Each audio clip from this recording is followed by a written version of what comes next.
ఒక star hero మరో star హీరోను పొగడడం చాలా అరుదు.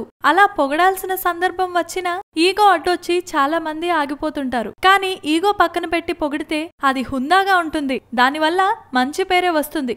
జూనియర్ ఎన్టీఆర్ ఇలాగే ఆలోచిస్తున్నట్లున్నాడు. టాలీవుడ్ లోని ఇద్దరు హీరోల మీద ప్రశంసల వర్షాన్ని కురిపించాడు తారక్. టాలీవుడ్ లో అత్యంత అందగాడు మహేష్ బాబేనని ఎన్టీఆర్ కితాబ్ ఇవ్వడం మరో విశేషం. ఈ విషయంలో మరో మాట లేదని కూడా ఎన్టీఆర్ అన్నాడట.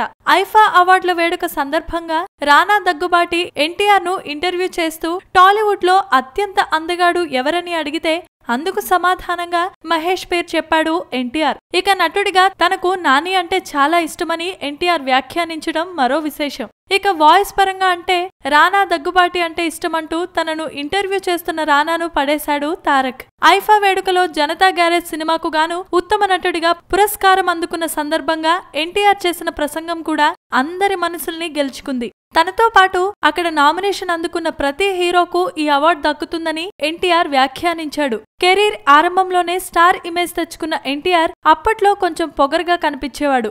వయసుకు మించి మాట్లాడేవాడు. కానీ వయసు పెరిగే కొద్దీ అతడిలో మెచ్యూరిటీ వచ్చింది, వినమ్రత పెరిగింది. అందుకు తాజాగా అతని వ్యాఖ్యలే దానికి పూర్తి నిదర్శనం.